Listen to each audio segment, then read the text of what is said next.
शुरू कर चुके हैं। इस वक्त शाहपुर विधानसभा में हमारी मौजूदगी है और शाहपुर विधानसभा जो लक्कड़ बाबा की नगरी है और गणिनाथ बाबा की और माँ मोहतिन माई का दरबार है यहाँ पर, जो शाहपुर विधानसभा जो धार्मिक स्थल है यहाँ पे।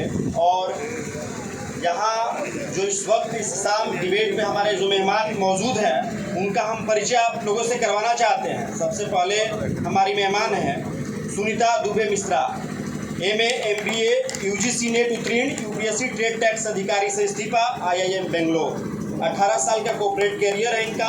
मानव संसाधन और संचालन का नेतृत्व का अनुभव भी है, जो आज 60+ लोगों की सेवा कर रही है।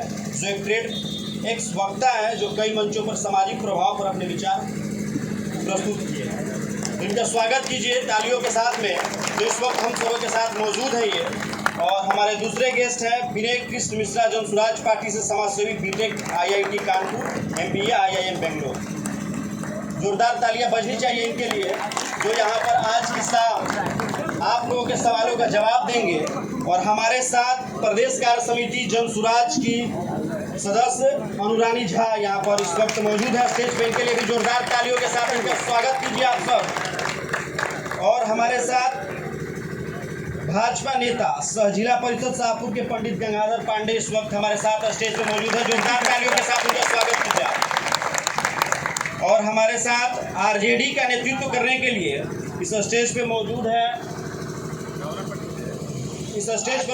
जितेंद्र जी, जो आज RJD की जो विकास 10 सालों की जो कार्यकाल की है उन सभी चीज़ों पर बात करेंगे। इनके लिए जोरदार तालियों के साथ इनका स्वागत है। सभी मेहमानों का एक एक करके हमने आपसे परिचय करवा दिया है, लेकिन अब सवाल ये है कि आज शाहपुर विधानसभा में इस वक्त जब हम मौजूद हैं, 4 महीने बाद फिर से मतदाता अपने घरों से निकलकर मतदान करने के लिए तैयार होंगे। फिर से इस विधानसभा में किसी विधायक का निर्माण होगा और फिर से इस राज्य में मुख्यमंत्री का निर्माण होगा। तो आज की शाम हम शुरुआत इसलिए करना चाहते हैं इस डिबेट का कि जो समस्याएं हर पंचायतों से इस शाहपुर विधानसभा से जो निकल कर आ रही है, क्योंकि 34 पंचायत और 2 नगर पंचायत, 36 पंचायत इस शाहपुर विधानसभा में पड़ते हैं। और इन सभी मेहमानों से हम ये जानना चाहते हैं, शुरुआत इस चीज़ से करना चाहते हैं, क्योंकि वर्तमान में जिसकी सरकार है महागठबंधन RJD के यहाँ पर सिटिंग MLA इस वक्त हमारे साथ मौजूद नहीं है। उनका प्रतिनिधित्व करने के लिए जितेंद्र जी इस वक्त मौजूद है। सवाल की शुरुआत हम उन्हीं से करेंगे कि आज 10 साल का कार्यकाल पूर्ण होने जा रहा है RJD का। 10 साल का कार्यकाल पूर्ण होने जा रहा है RJD का, लेकिन क्या लगता है जो पंचायतों में जो समस्याएं आ रही है निकल कर, सबसे जो जटिल समस्याएं आज शाहपुर विधानसभा की है कि आज जो यहाँ के लोग हैं पलायन करने को मजबूर है, खास करके युवा। 40% शाहपुर विधानसभा के जो युवा हैं आज बेरोजगारी का आलम उनके पास है, युवा पलायन करने को मजबूर है। और आपके वर्तमान की जो सिटिंग MLA हैं अरबों रुपये विकास का वादा करते हैं कि जिस पंचायत को मुझे खोजेगा उस पंचायत में मुझे पाइएगा। क्या लगता है कि ये चीज़ें धरातल पर आ पाई है? जी, सबसे पहले आप सभी लोगों को हार्दिक नमस्कार। और जहाँ तक विधायक जी के कार्यकलाप का सवाल है और जो बोलते हैं आपसे, आप ही के द्वारा मैंने सुना, मैं तो समझता ही हूँ कि हर पंचायत में, क्षेत्र के हर गांव में बहुत ही कम ही कोई ऐसा गांव होगा जहां विधायक जी का फंड नहीं गया होगा या विकास की रोशनी नहीं गई होगी। आपने मुद्दा उठाया, बहुत अच्छा मुद्दा है बेरोजगारी का।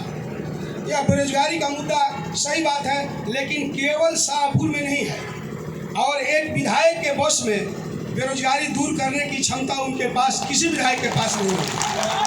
यह देश लेवल का मुद्दा है और देश में और बिहार में यहाँ दोनों जगह डबल इंजन की सरकार चलती है। और डबल इंजन वाले से यह सवाल आपको पूछना चाहिए, मेरा सलाह होगा कि आखिर बेरोजगारी के मुद्दा पर आप लोग क्या कर रहे हैं। जब बेरोजगारी के मुद्दे की बात आती है, हम लोग के माननीय मुख्यमंत्री जी कहते हैं, आज के विपक्ष के नेता सम्मानित तेजस्वी यादव जी से, कि रोजगार यदि हम देंगे, नौकरी हम देंगे तो पैसा का अपने बाप के घर से लाओगे। बताइए, जिस क्षेत्र का, जिस बिहार का, जिस स्टेट का मुख्यमंत्री की भावना यह हो, इसमें रोजगार की बात करना पड़ेगा। जिस सवाल को जितेंद्र जी आपने उठाया है उसका जवाब देने के लिए NDA के यहाँ पर जो लोग हैं यहाँ पर मौजूद भी है, जो NDA को रिप्रेजेंट कर रहे हैं, अरविंद जी हमारे साथ मौजूद हैं, जो इस वक्त सिटिंग वर्तमान के जो RJD के विधायक हैं उनके प्रतिनिधि ने जो आरोप लगाया कि इस वक्त बिहार में डबल इंजन की सरकार है, वर्तमान में एनडीए की सरकार है, जिसका नेतृत्व इस वक्त माननीय नीतीश कुमार जी कर रहे हैं मुख्यमंत्री के तौर पर, क्या लगता है कि जो चीज़ें इन्होंने जो इस मुद्दे को उठाया है, लगता है कि इसमें बीजेपी कहीं ना कहीं अपने आप को अछूता महसूस कर पा रही है? माइक ले लीजिए इनसे और इसका जवाब दे दीजिए आप। अरविंद पांडे जी चालू है, माइक चालू है। सबसे पहले भोजपुर न्यूज़ में सभी का हम स्वागत करते हैं और धन्यवाद देते हैं भोजपुर न्यूज़ से वाल्मीकि पांडे जी को कि आपने बहुत ऊंची सोच लेकर के और शाहपुर विधानसभा में ऐसा कार्यक्रम कराया, इसके लिए बहुत बहुत धन्यवाद और सभी आगंतुकों को बहुत बहुत हार्दिक स्वागत है। देखिए, कहने का तो बहुत कुछ है, मुख्य मुद्दा तो शाहपुर विधानसभा की विकास की थी, लेकिन जहाँ तक बेरोजगारी पर मुद्दा गई है तो ये तो देखने की चीज़ है। ये 10 सालों का सरकार पर आप आरोप लगा रहे हैं। इसके पहले जितनी सरकारें चली है वो आरजेडी, कांग्रेस, इन्हीं लोगों की सरकार चली है। इन लोगों ने आज तक क्या करके दिखाया, ये सामने की बात है और पूछने की बात नहीं है। ये लोग बेरोजगारी के लिए क्या करके दिखाया। 1 मिनट आप लोग शांति बनाकर और इनका जवाब हम लेंगे। और वाल्मीकि भाई, एक और बात कहना चाहता हूँ कि नरेंद्र मोदी जो दिखाए हैं करके बेरोजगारी से लेकर के और युवाओं के लिए और देश हित में, वो भले ही अपने राजनीति में कोई उस पर दोषारोपण करे और उन पर उंगली उठाने के लिए जज्बा चाहिए और उंगली उठाने के लिए हैसियत चाहिए। उठाने के लिए आरजेडी के भी लोग यही बात बोल रहे हैं। इस वक्त चलिए हम बाद में आएंगे फिर इस मुद्दे पर। हमारे साथ जिला परिषद जो है इस वक्त शाहपुर के बीजेपी के जो नेतृत्व करते हैं गंगाधर पांडे, जो अभी आप ही के पार्टी से बिलोंग करते हैं, अरविंद पांडे जी, जिस बात को उन्होंने कहा और जो आपके बगल में खड़े हैं जितेंद्र जी, लगता है कि आज बीजेपी का जो रवैया है, जो डबल इंजन की सरकार का, जिसके पीछे बेरोजगारी का महत्वपूर्ण जिम्मेवार आप इसको मानते हैं? भोजपुर न्यूज के तरफ से आयोजित शाहपुर रण में उपस्थित शाहपुर की तमाम जनता का गंगाधर पांडे की तरफ से प्रणाम है, नमस्कार है, अभिवादन। और सबसे मुख्य मुद्दा है कि चुनाव तो दूर है, चुनाव सामने है और वर्तमान विधायक जनता से भाग गया। विधायक ने इस बात पर आप ये बात बोल रहे हैं? वर्तमान विधायक जनता से मुखातिब होने के लिए तैयार नहीं है। जनता से प्रतिनिधि के लिए वोट दिया गया है, प्रतिनिधि को, विधायक को आकर के मुंह तोड़ जवाब सुनना चाहिए और जवाब देना चाहिए। ये मर्दानगी नहीं है, ये रणछोड़ विधायक है। अब रही बात डबल इंजन की सरकार की बात की जा रही है और पलायन शब्द का जो समुचित उपयोग कर रही है उचित नहीं है। पलायन उसको कहा जाता है जो बाढ़ से, आपदा से, भूखमरी से, शैक्षणिक व्यवस्था से त्रस्त होकर के उत्कृष्ट जीवन यापन के लिए बाहर जाते हैं, उसको पलायन कहा जाता है। अब किस बिहार की बात करते हैं? बिहार में चकाचक सड़कें चल रही है, 24 घंटा बिजली दे रहे हैं, बिहार में शौचालय है, स्वच्छता है, बिहार में फ्री अनाज दिया जा रहा है, बिहार में बहू और बेटियों को वो सम्मानित करने की राशि दी जाती है, जीविका नहीं है और आयुष्मान कार्ड का फ्री इलाज हो रहा है। कौन बिहार से पलायन की बात कर रहे हैं? कभी नहीं। और रोजगार, आंखें फूट गई है क्या बिहार वासियों की? लाखों रोजगार दिया जा रहा है, रोज रोजगार दिया जा रहा है हर क्षेत्र में, चाहे शिक्षा हो, चाहे स्वास्थ्य हो। देखिए एएनएम, जीएनएम और आशा, ममता बहनें हमारी कितनी बहाल हुई शिक्षा के क्षेत्र में, स्वास्थ्य के क्षेत्र में, आरओ के क्षेत्र में, पीडब्ल्यूडी के क्षेत्र में। कौन विभाग है? बिहार में 32 विभाग है, जिसमें लगभग अभी तक हम लोग 60 लाख बहाली करने का काम किए हैं और क्वालिटी लाना पड़ेगा। और क्वालिटी के लिए डबल इंजन की सरकार, हम तुलना कर रहे हैं प्राइवेट स्कूल और बिहार सरकार के स्कूल से। हमारे बिहार सरकार के स्कूलों का भवन देखिए, जो जंगल राज का समय था, ये मम्मी पापा वाला जब सरकार थी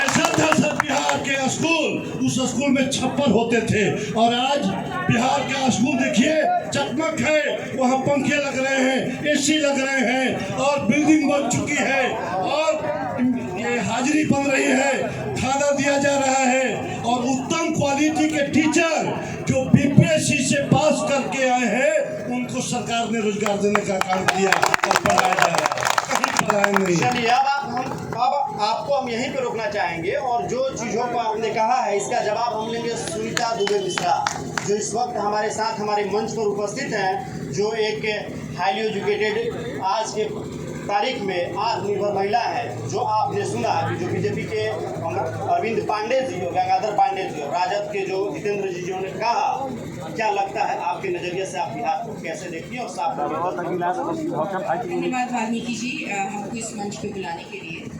और आप सबको पता है मेरा नाम सुनीता दुबे है, शिक्षा मेरी पूंजी है, सेवा मेरा धर्म और कर्म है और यही मेरी पहचान है कि मैं समाज सेवी हूँ और जो भी मैं बात करूँगी एकदम उसी पर्सपेक्टिव से करूँगी। अभी जो इस वक्त गंगाधर पांडे जी ने कहा, जी मैं समझ गई। गंगाधर पांडे जी आप बोल रहे हैं कि पंखे लग गए हैं, बिल्डिंग बन गई है। मैं बस एक सवाल करना चाहूँगी, पूरे देश के सारे राज्यों में बिहार आखिरी पायदान पे क्यों है? एक सबसे बड़ा सवाल हम उठता है, इसका जवाब बीजेपी वालों को तो देना पड़ेगा। जी, बीजेपी वाले को जवाब सुन लिया जाए। 8वें पायदान पर कह रही हैं, लेकिन याद कीजिए जब इनका नामांकन हुआ था तब बिहार किस पायदान पर था? बीजेपी की देन है कि आज 8वें पायदान पर भी आ गया, न तो 36वें पायदान पर था जब मैडम के नीति आयोग 2005 के पहले किस पायदान पर बिहार था, ये हम जानना चाहते हैं और पूछना चाहते हैं कि 2005 के पहले किस पायदान पे था। 2005 के बाद जो भी पायदान मिला है बिहार को, नीतीश कुमार और सुशील मोदी की सरकार थी, उन लोगों के दिया हुआ पायदान मिला हुआ है और दूसरे किसी का दिया हुआ जिससे आप सवाल करें वही जवाब दें। ये तो बोलने में मैं भी अब शुरू करूँगा तो एक घंटा तो मैं एक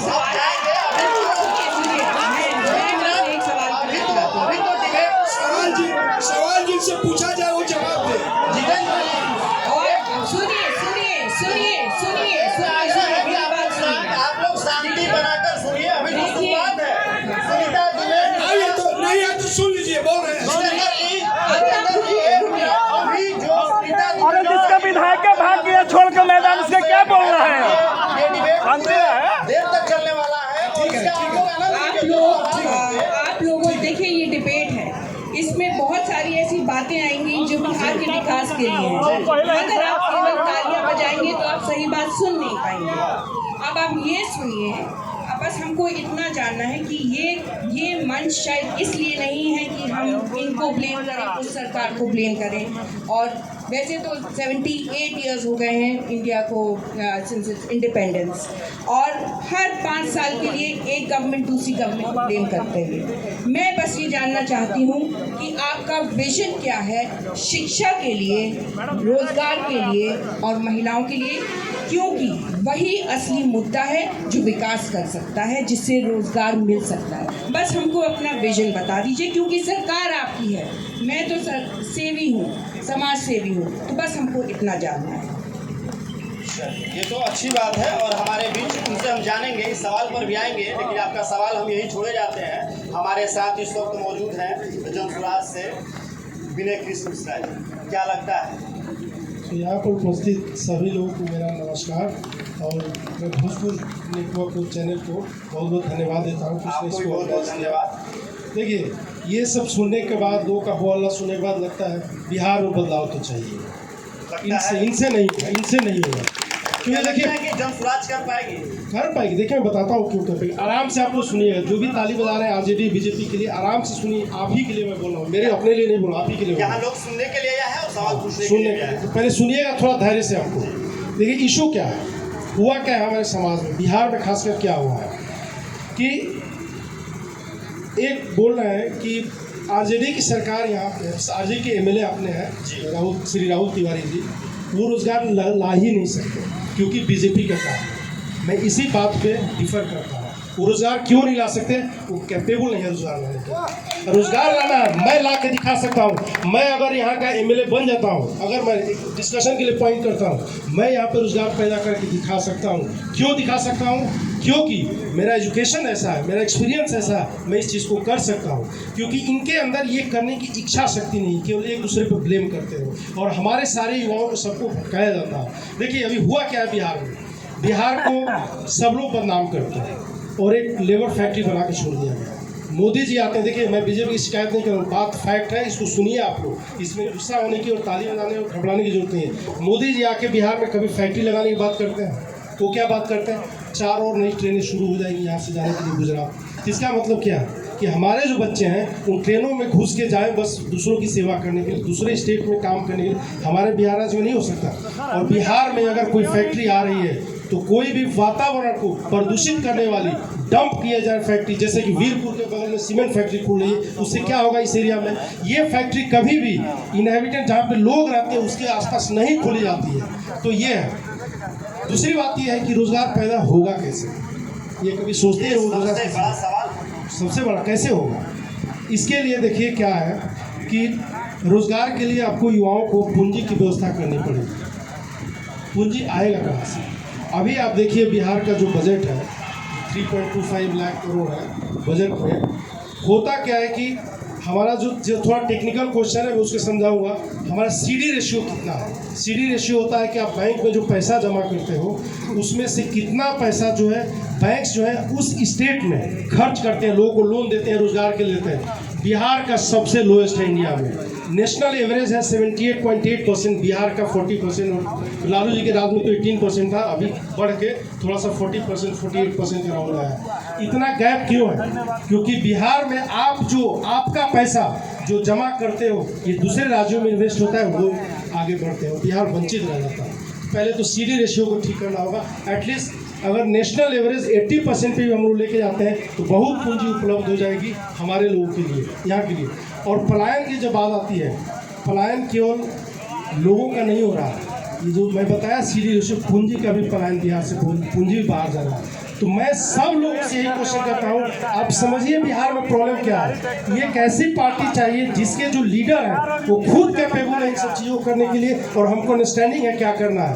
तो पूंजी की व्यवस्था कैसे करेंगे आप ये समझ लें, ठीक है।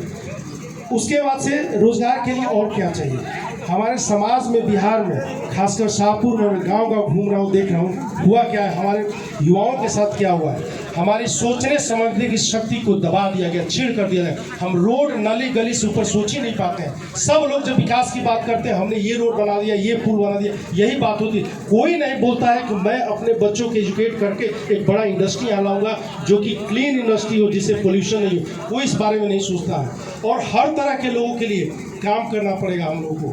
यहाँ पे फैक्ट्री कैसे आएगी? एक सर्विस इंडस्ट्री होती है, एक मैन्युफैक्चरिंग इंडस्ट्री होती है। सर्विस देखिए इंडिया का ग्रोथ जो है 1990 से 1991 से जब ग्लोबलाइजेशन हुआ इंडिया का, तो लालू जी हमारे सबसे पावरफुल लीडर थे, लेकिन उन्होंने बिहार को ब्लॉक कर दिया ग्रोथ से। और हुआ क्या कि और स्टेट आगे बढ़ गए और हम लोग पीछे चलते हुए पीछे ही रहे।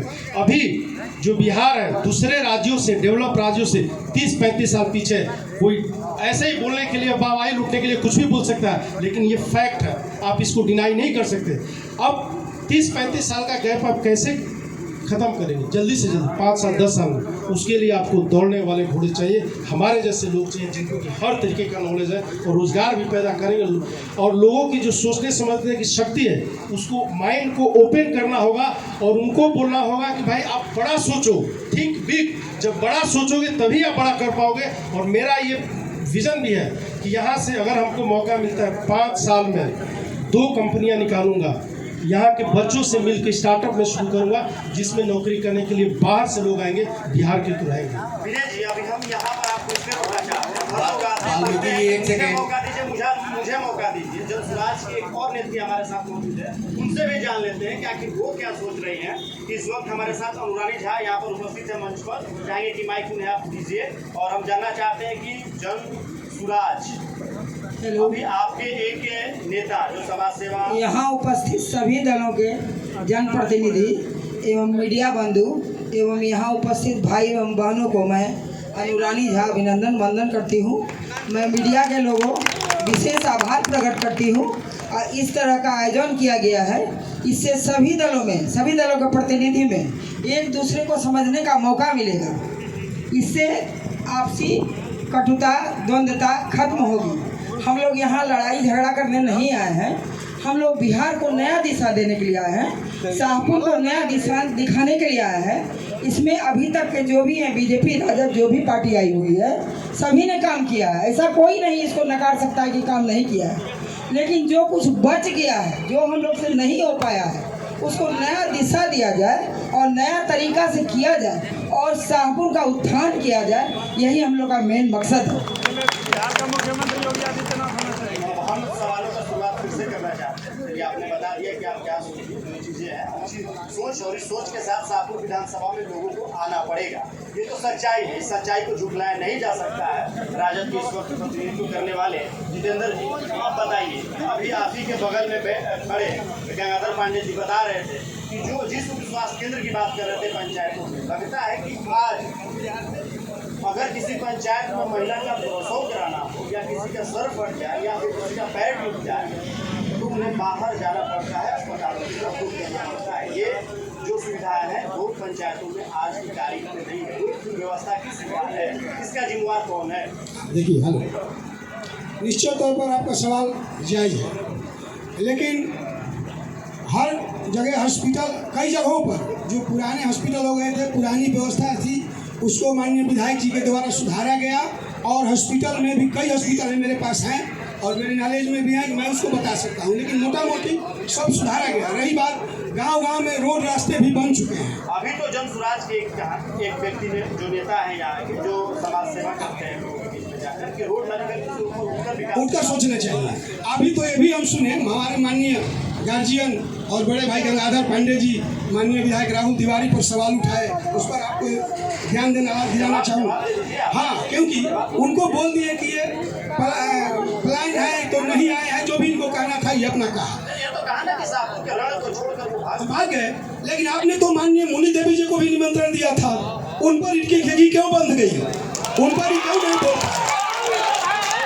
माननीय मेरे भाई प्रतिनिधि खड़ा है, मैं उनकी इज्जत करता हूँ, इनकी भी इज्जत करता हूँ, लेकिन एक यहाँ पर इस तरह का भेदभाव आपके दिमाग में कैसे बैठा, कैसे आप कहिएगा? रही बात सुविधा की, आपने कहा शिक्षा के सहित, रोजगार के सहित, स्वास्थ्य पर भी आपने ध्यान दिलाया, बहुत अच्छी बात है। लेकिन स्वास्थ्य पर भी हम लोग काम कर रहे हैं। कई हॉस्पिटल जो नहीं बने थे, 10 साल इन लोग पहले विधायक रहे थे, उसके पहले जो हॉस्पिटल माननीय बिंदेश्वरी दुबे जी के जमाने में गाँव-गाँव में महुआ हो, सिकरिया हो, तिगर हो, बारा हो, कई हॉस्पिटल हैं जो कि माने नहीं बने थे, जिनको हॉस्पिटल अभी माननीय विधायक जी के द्वारा बनवाया गया और साधन सुविधा उपलब्ध। अभी रेफरल अस्पताल को आपने देखा कि रेफरल अस्पताल की क्या स्थिति हो गई थी, कब का बना था, अभी रेफरल अस्पताल की स्थिति बताने की नहीं है। एक मिनट, आपको यहाँ पर रोकेंगे। सुनीता दुबे मिश्रा जी पंचायतों में जा रही है, महिलाओं से मिल रही है, अनुरानी झा भी जा रही है महिलाओं से मिल। लगता है कि जो आरजेडी के जिस वक्त यहाँ पर जो बता रहे हैं जितेंद्र जी, इसकी सच्चाई कितनी आप बता दीजिए अपनी जुबान, क्योंकि आप आंखों से जाकर नहीं पंचायतों में। जी जी, देखिए, मैं जाती हूँ, महिलाओं से मिलती हूँ और मुझे ये पता दिखता भी है कि बिल्डिंग बनी है लेकिन वहाँ लोग नहीं, चिकित्सक नहीं बैठते हैं। दूसरी बात है क्वालिटी ऑफ चिकित्सा। आप बोलते हैं 32 बेड्स इन शाहपुर, यहाँ शाहपुर रेफरल हॉस्पिटल में आपने कर दिए। आपकी कितनी आबादी है और कितने बेड्स हैं? क्या आप लोगों ने कभी इसको देखा है? क्या ये आपकी सारी जनता के लिए, सारे यहाँ के शाहपुर के लोगों की सारी दुविधाओं को पूरा कर सकता है? साथ में एक चीज़ और बताइए, आपने कुछ पूछा? आप कुछ पूछ रहे हैं? क्या पूछना चाहते हैं? अभी पूछिएगा, सवाल का सिलसिला। देखिए, ये ना केवल स्वास्थ्य व्यवस्था, ये इवन पढ़ाई, शिक्षा, मैं तो बहुत महिलाओं से बात कर चुकी हूँ। ये तो सवाल आप एनडीए सरकार पर उठा रहे हैं।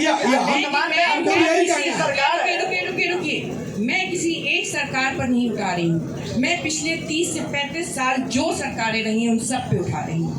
क्यों शिक्षा का ऐसा स्तर है कि बच्चे वहाँ खिचड़ी खाने जाते हैं या साइकिल मिलती है इसलिए जाते हैं? क्यों वहाँ की लड़कियों का ड्रॉप आउट रेट 10वीं कक्षा तक जब आती हैं तो 8वीं एक लड़की 10वां करती है?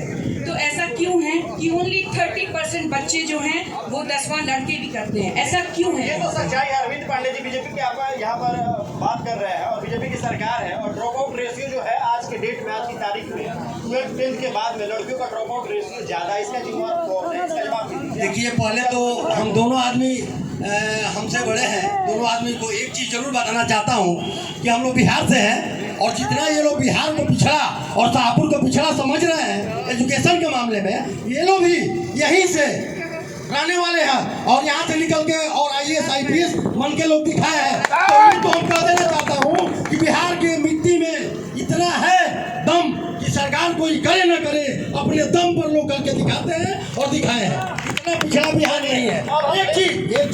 एक मिनट हमको बोल लें। दूसरा नंबर चीज, मिश्रा जी से बोले शाहपुर के लिए, मिश्रा जी बोले कि शाहपुर अपनी सोच बदले, यहाँ के युवाओं के लिए रास्ता खोजे।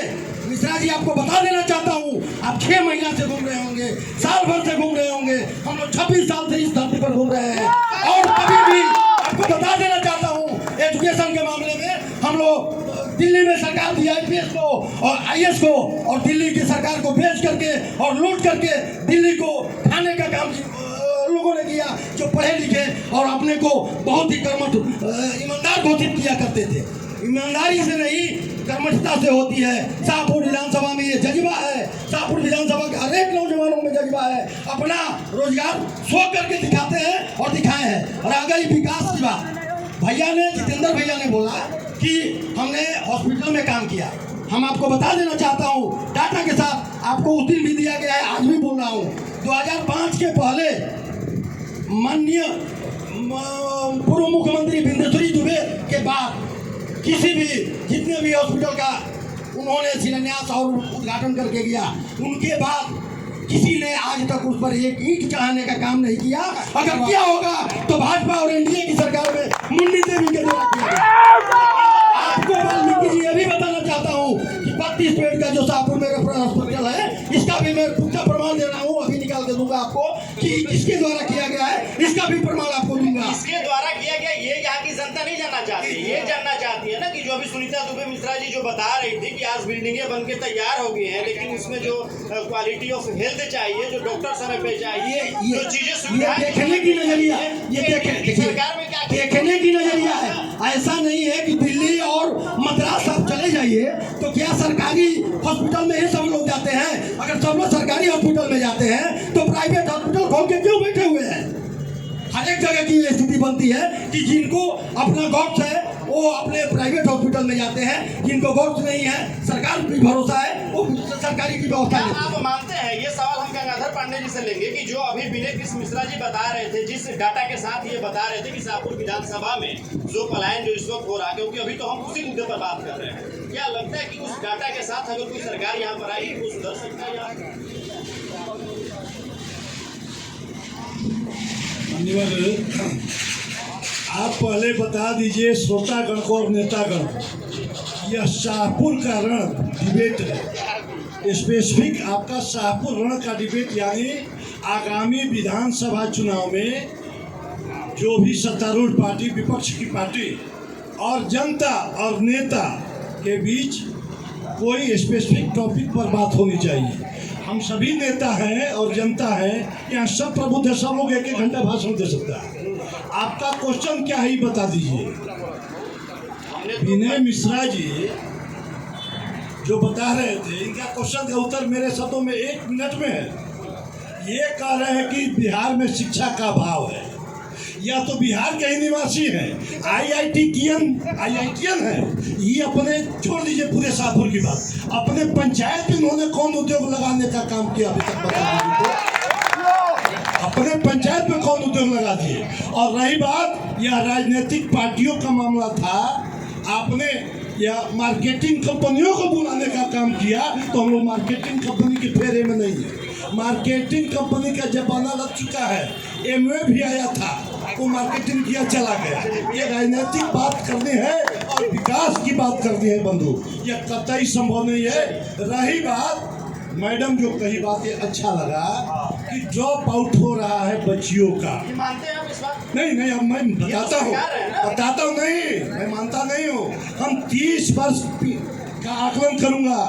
मैं 1990 में जब सरकार बनी, जंगल राज की जब सरकार आई 1990, 90 से 95, 95 से 2000, 2000 से 2005, वो 15 साल का दिन याद कीजिए।